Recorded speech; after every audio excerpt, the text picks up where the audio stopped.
A quick video on a couple of suggestions how to keep yourself motivated in these tough times. Again, it doesn't look like lockdown's going anywhere soon. We'll be obviously in lockdown now for the rest of February, and they're talking about March, but who knows. Again, as a triathlete, it's hard to keep yourself going if you don't feel your races are going ahead. And I suppose if you're looking for an excuse to slack off, COVID is at being the ultimate excuse. If you're motivated just to race, so if the race is everything and you don't feel the race is going ahead, you're going to just demotivate yourself and say, what's the point? There's no race going ahead. But there's two ways of looking at winning. I read a good sports psychology book called Win. Again, it's more of a rugby background, but it's for athletes and coaches. And it's on the likes, if you feel that the only win you can get is go and race and beat a PB or win the race, the numbers are really stacked against you. So if you go to a race and there's 300 in the race, it's already 300 to 1 whether you're going to receive that win that you're looking for. You can go to bigger races and the odds are higher. They're talking about, rather than looking at a race as the win, so if you complete the race, you win the race, you get a PB, that's the only win you're looking for. Obviously COVID is going to get in the way of that or put doubts in your mind. You can also look at a win at booking a race, picking a certain date, getting a coach or coming up with your own plan, hitting every session you can all the way up to that date, whether it's 6 months away, 7, 8 months away, making life sacrifices, got to do with alcohol, family, business, and as the weeks go by, you're ticking all the boxes and turning up onto that race day, you've already won. So the motivation is in the training plan, trying to get to that race rather than the race itself. Something I discovered early in triathlon, and anyone that was around me in triathlon I'd always say, is that the race itself is the icing on the cake. Again, it's just to show your friends and family how hard you've trained. The real race is when you make a decision one day to sign up for that race and you try execute your training plan day by day, week by week, month by month. And then all of a sudden, that race is going to show everyone how hard you trained all the way up onto that.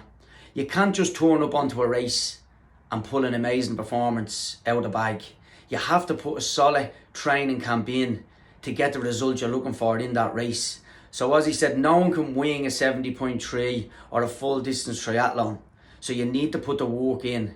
So rather than just looking at the race as your win, you can look at the training blocks all the way up, as he said, week after week, month after month. Sometimes it could be even years after years. You're winning with every training session you hit. Draw it down, whether you have a coach that has the plan for you or you're doing it yourself. You can be ticking off them boxes week after week. I have a good story. You'll see the triathlon coaching certification that's starting on the 25th of February. Of a good story about that. Where I was 2 years into coaching, and there was a client that I had that the race was done. They done the 470.3, got a great result in it, and then I could see the motivation slacking. Again, a good point is always have another race booked after your first race you're going to do, or any race you're going to do, because you build up to that race so much in your head. As he said, you're winning every week, you're winning every day, you're hitting them sessions, and then all of a sudden when that's over, if you have nothing else to aim for, your recovery week or two can last into months. I've seen it happen. But back to me client that done the 470.3, had a really good result, and then after that I could see the motivation sort of slipping. Again, I'm on training peaks with my clients, so I could see maybe a couple of sessions getting missed, or just more randomly excuses coming out of them that isn't normally there, that was on the build up session to that 470.3. So in my head, I was 2 years coaching. I was like, right, this person needs to get out early in the morning with me, get a good group cycling, get the juices flowing back from what triathlon is really about, and they be sorted. So as we do over here on the north side, I was saying, listen, you have to come out on a group cycle. It'll get the juices flowing, as he says. We're all meeting out in Hout at 5:30, leaving for 5:45. So again, eventually there was no pressure. If you're there, you're there. So Sunday morning out in Hout, there they were, the client was, said, lovely, yeah, they're making it, this should get it going again. Off we went on the bike. So we were doing about roughly a 3.5 hour spin, which was going to get us back to Hout at 9 o'clock. So again, off we go and we're cycling the group. There was about 6 or 7 of us there, and we were switching places after every 10, 15 minutes. The leaders were taking and then they were dropping back as you do on group cycles. And eventually I got paired up with the client that I got over. And I was, right, this is it, the motivational talk of, listen, I'm delighted you made it and all. And listen, this cycle does it for everyone. We get out Sunday mornings, get the cycle done. So I was saying we'll do the 3.5 hour cycle. We'll be back in Hout at 9 o'clock. You'll have the rest of your day to look forward to.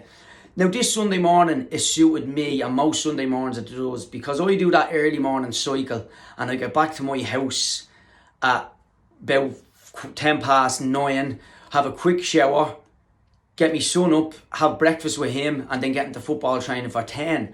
So that was my story and that was my journey in triathlon. Avoid the Sunday morning suited me. And when I met up with the client on the bike, as he said, after about 40 minutes, I was saying you'll be looking forward to the rest of the day. And the client, which is a female, says to me, well, she says, I work all week and I'm getting up to an alarm clock during the week. She says, and on a Sunday morning, she says, I haven't got a partner or kids at the minute. If I get this cycle and I go home for 9:30, she says, I've an awfully long day to fill after this, to fill me Sunday. And there it was. That was my realisation that as a coach, I wasn't open-minded enough to someone else's situation. That maybe that the best session for her as an individual was not setting the alarm clock on Sunday morning. Just getting up, having a nice good breakfast, having time in the hand, and then using the cycle to pass the day rather than doing the session before the day and then having the day to look forward to after that. So again, it was a big eye-opener for me, and it'll be a section that we're touching on in the triathlon coaching course of your philosophy as a coach and just being open-minded to other people's situation. My journey has me out on Sunday morning so I can get back for my son. Again, that motivates me. So again, back to the motivational side of things. What would have motivated my client? That was maybe having a lie-in that Sunday morning. They work all week, they get up to an alarm clock. On the weekend it might be nice just to have a lie-in, set no alarm. When they're up, because they have no distractions of a partner and kids, obviously they're not distractions, but you know what I mean. They can use that 3.5 hour cycle to pass the day, rather than getting it done before the day starts. So for me as a coach, that was a big eye-opener about having to motivate people in the right way. So again, I hope this video helps. As he says, there's a few been getting on to me, a couple of clients saying friends have lost their motivation because of COVID, and we all have. It's only natural. It's only natural to have something lingering in the background. Will it be on? Will it not be on? Will it matter if I miss this week's training? And then all of a sudden, if you're feeling down in the dumps that there's going to be no races on, I guarantee you that if you stop training, you'll feel worse. So again, let me know. Hopefully a couple of suggestions here helped. And as he said, the triathlon coaching course is starting on February 25th. We have a good group already and there is a few spaces left. So look forward to seeing you there. Cheers.